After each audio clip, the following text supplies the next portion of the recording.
জানিয়ে দেব সর্বশেষ আপডেট বাংলা সংবাদ। শুরুতেই শিরোনাম। শেখ হাসিনার দেশে ফেরা নিয়ে আওয়ামী লীগ নেতা সাক্ষাৎকার দিলেন ভারতের এএনআইকে। থাকছে বিস্তারিত প্রতিবেদন। ওবায়দুল কাদেরের কল লিস্ট থেকে বেরিয়ে এলো চাঞ্চল্যকর তথ্য। প্রিয় দর্শক, পুরো রিপোর্টটি উপস্থাপন করছি, ভিডিওটি না টেনে দেখতে থাকুন। এবং শেখ হাসিনার অপরাধের তদন্ত শেষ পর্যায়ে, এপ্রিল মাসে শুরু হচ্ছে বিচার। শুনছিলেন সংবাদ শিরোনাম, এবার বিস্তারিত। শেখ হাসিনার দেশে ফেরা নিয়ে আওয়ামী লীগ নেতা সাক্ষাৎকার দিলেন ভারতের এএনআইকে। বাংলাদেশের সাবেক প্রধানমন্ত্রী ও আওয়ামী লীগ নেত্রী শেখ হাসিনার রাজনীতিতে প্রত্যাবর্তন হবে বলে মন্তব্য করেছেন যুক্তরাষ্ট্র আওয়ামী লীগের সহসভাপতি ডক্টর রাব্বি আলম। এ সময় হাসিনার ঘনিষ্ঠ সহযোগী রাব্বি আলম ক্ষমতাচ্যুত প্রধানমন্ত্রীকে নিরাপদ আশ্রয় প্রদানের জন্য ভারতকে ধন্যবাদ জানান। দ্য টাইমস অফ ইন্ডিয়া এক প্রতিবেদনে এ তথ্য জানায়। ডাক্তার রাব্বি আলম এএনআইকে বলেছেন, তরুণ প্রজন্ম একটি ভুল করেছে, কিন্তু এটা তাদের দোষ নয়। একটি গোষ্ঠীর কারসাজিতে তাদের ব্যবহার করা হয়েছে। গত বছর শেখ হাসিনার শাসনের বিরুদ্ধে ছাত্র আন্দোলনকে সন্ত্রাসী বিদ্রোহ হিসেবে অভিহিত করে ডক্টর আলম বলেন, বাংলাদেশ আক্রমণের মুখে রয়েছে। এই সংকটে আন্তর্জাতিক সম্প্রদায়কে হস্তক্ষেপ করা দরকার। বাংলাদেশে রাজনৈতিক বিদ্রোহ ঠিক আছে, কিন্তু এদেশে এখন যা চলছে তা একটি সন্ত্রাসী বিদ্রোহ। তিনি আরও বলেন, আমাদের অনেক নেতা ভারতে আশ্রয় নিয়েছেন এবং এজন্য আমরা ভারত সরকারের কাছে অত্যন্ত কৃতজ্ঞ।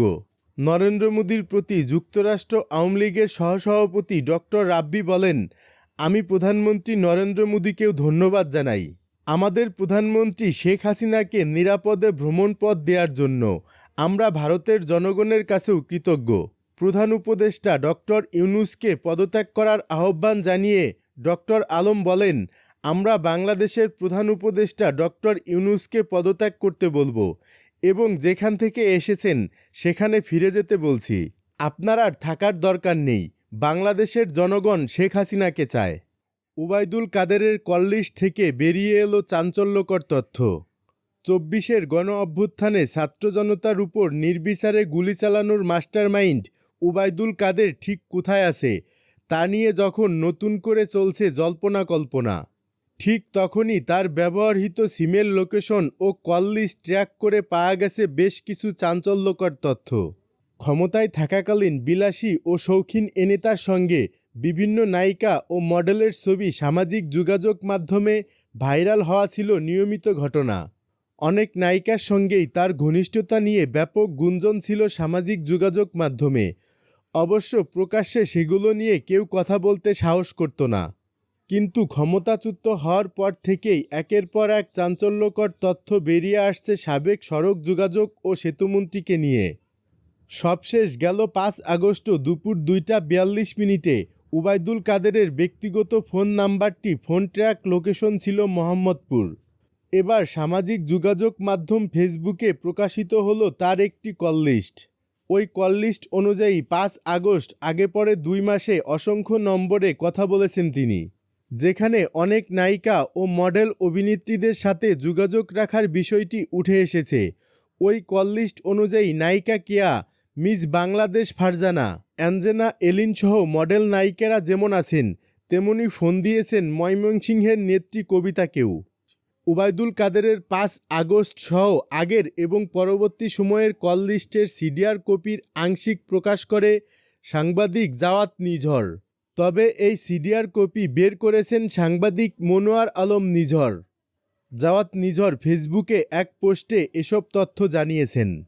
তিনি ওবায়দুল কাদেরের কল লিস্টের সিডিআর কপি আংশিক প্রকাশ করে লিখেছেন, এত নম্বর যাচাই বাছাই করতে সময় লাগছে। নম্বরগুলো ট্রুকলার সহ বিভিন্ন মাধ্যমে যাচাই বাছাই করা হচ্ছে, সেটাও মনোয়ার আলম করেছেন।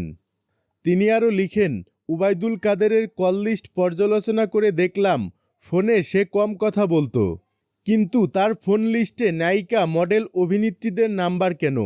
তাদেরকেও কি রাজনীতি শেখাতেন ওবায়দুল কাদের? এর আগে দেশের বিভিন্ন লোকেশনে উবাইদুল কাদের আছেন বলে সামাজিক যোগাযোগ মাধ্যমে একাধিকবার খবর ছড়িয়ে পড়ে। কোথাও কোথাও আইন শৃঙ্খলা বাহিনী অভিযানও চালিয়েছে, তবে কোথাও মেলেনি তার খোঁজ। গুঞ্জন আছে অন্য নেতাদের মতো দেশ ছেড়ে পালিয়ে গেছেন উবাইদুল কাদেরও, তিনিও ভারতে আছেন। তবে সম্প্রতি সামাজিক যোগাযোগ মাধ্যমে উবাইদুল কাদেরের ব্যবহৃত সিমের লোকেশন ও কল লিস্ট ভাইরাল হয়েছে। তবে ওই কল লিস্টের সত্যতা নিশ্চিত করা যায়নি।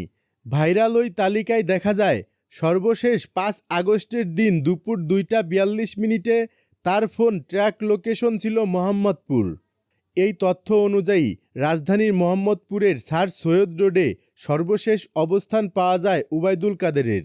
ওই তালিকায় দেখা গেছে উবাইদুল কাদের মোবাইল ফোনে খুব কম কথা বলতেন। দলীয় কার্যালয়, নিজের বাসা ছাড়া খুব বেশি স্থানে তার কল লোকেশন পাওয়া যায়নি। উৎস ইত্তেফাক, যুগান্তর ও কালের কণ্ঠ।